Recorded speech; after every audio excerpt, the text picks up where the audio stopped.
മറ്റുള്ളവരുമായി ഡീൽ ചെയ്യുമ്പോൾ തെറ്റിദ്ധരിക്കപ്പെടുന്നുണ്ടോ? ഒരുപാട് മിസ്അണ്ടർസ്റ്റാൻഡിംഗ് ഒക്കെ കിട്ടുന്നുണ്ടെന്ന് തോന്നുന്നവർക്കുള്ളതാണ് ഇന്നത്തെ വീഡിയോ. 5 സത്യങ്ങൾ.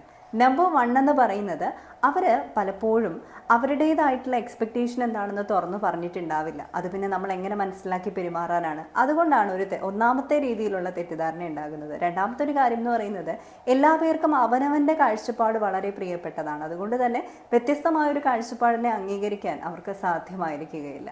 നമ്പർ 3 എന്ന് പറയുന്നത്, റിയാലിറ്റിയും അതുപോലെ തന്നെ കാഴ്ചപ്പാടും തമ്മിലൊരു വ്യത്യാസമുണ്ട് എന്നും അതെങ്ങനെ നമ്മൾ ഉൾക്കൊള്ളണമെന്നും അവർക്ക് നന്നായി അറിയില്ല. അതുകൊണ്ട് തന്നെ കാഴ്ചപ്പാട് അല്ലെങ്കിൽ ആ ഒരു പെർസ്പെക്റ്റീവിനെ ബയസ് ചെയ്ത് നിൽക്കുന്ന അതിനോടായിരിക്കും അവർക്കൊരു പക്ഷഭേദം ഉണ്ടായിരിക്കുക. അതിനെക്കുറിച്ച് മാത്രമേ അവർ സംസാരിക്കുകയുള്ളൂ. നമ്പർ 4 എന്ന് പറയുന്നത്, അവരുടെ ഷെയിം, അവരുടെ പെയിൻ, അവരുടെ ഇൻസെക്യൂരിറ്റി ഇതൊക്കെ നിങ്ങളുടെ മേൽ അടിച്ചേൽപ്പിച്ചുകൊണ്ടുള്ള ഒരു നരേഷനായിരിക്കും പലർക്കും അവർ കൊടുക്കുക. അപ്പോൾ അതൊന്ന് മാറ്റിയെടുക്കാനുള്ള ഒരു കപ്പാസിറ്റി അവർക്കില്ല എന്നുള്ളതാണ്.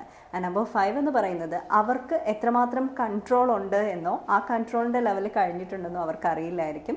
നിങ്ങൾ എപ്പോഴാണോ സ്വയം കൺട്രോൾ ചെയ്ത് തുടങ്ങാൻ പോകുന്ന മൊമെൻറ്റ്, അതും അവർക്ക് മനസ്സിലാകുന്നുണ്ടായിരിക്കില്ല. അതായത് നിയന്ത്രണാതീതമായി അവർ സംസാരിക്കുന്നതും നിങ്ങളുടേതായിട്ടുള്ള ഒരു കൺട്രോൾ ലൂസ് ചെയ്യുന്നതുമായ പോയിന്റ് അറിയാതെ പല രീതിയിൽ പ്രവർത്തിക്കുകയും തെറ്റിദ്ധരിക്കപ്പെടുകയും ചെയ്യുന്ന അവസ്ഥ. അപ്പോൾ ഇങ്ങനെയൊക്കെയുള്ള കാര്യങ്ങൾ മനസ്സിലാക്കി വെച്ചോളൂ കേട്ടോ.